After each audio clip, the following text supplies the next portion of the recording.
Iyo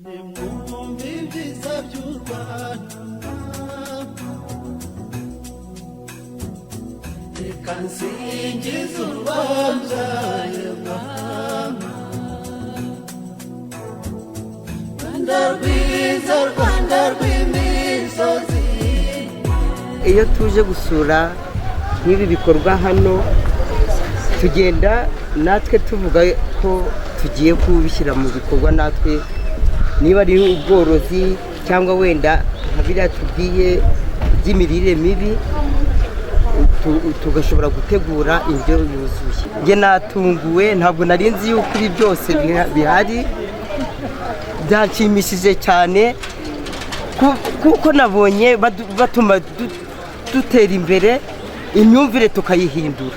Numvishe icyayi cy'iwacu turagikenera kandi numvishe ko giciriritse, ahubwo nuko tuba tutazi aho twakibonera byoroshye igihe tugikeneye. Muri rusange turamanuka tukajya kuri tere aho bibera, tugakorana n'abahinzi tukabafasha gutera ibiti tubitegurira mu buhumbikiro butandukanye, harimo ibiti gakondo, hakabamo n'ibiti byavuye mu mahanga. Urugero, hano mfite igiti cy'umwembe, hano mfite igiti cya gakondo cyitwa umufu, mu ndimi z'amahanga bacyita podocarpus. Ariko binshimishije kugira ngo nanjye nze ndebe izi mbuto zibanguriye, kuko hari iwacu ntabwo zikunze kuhagera,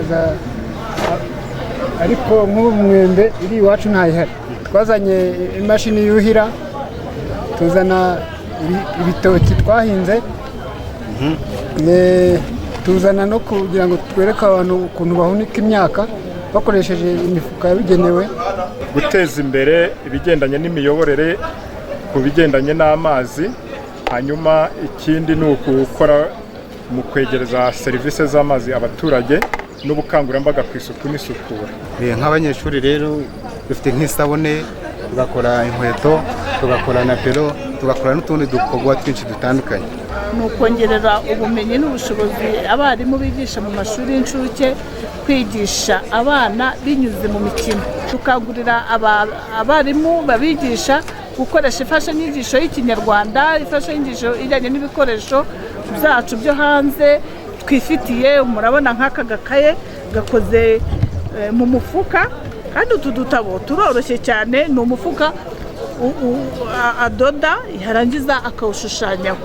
Abantu benshi batunguwe no kubona dufite icyayi batari bazi kandi kiri mu gihugu.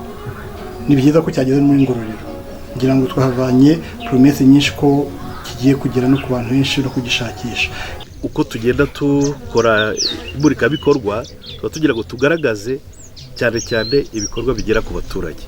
Ibyo birimo rero ibijyanye n'ubuhinzi, ibijyanye n'ubworozi. Turihagije, dukura amaboko mu mifuka, dukore, ubundi murebe ngo turagera ku iterambere kandi byihuse. Ni umunsi rero mu by'ukuri abafatanyabikorwa bagaragaza ibyo bakorera, aho bakorera, ibyo bakorera abaturage, kuko nibo dukorera twese, ndetse no kugira ngo hatangwe ibitekerezo muri gahunda yo kunoza ibyo baba bakorera abaturage, kugira ngo iterambere ry'abo baturage rirusheho kwihuta.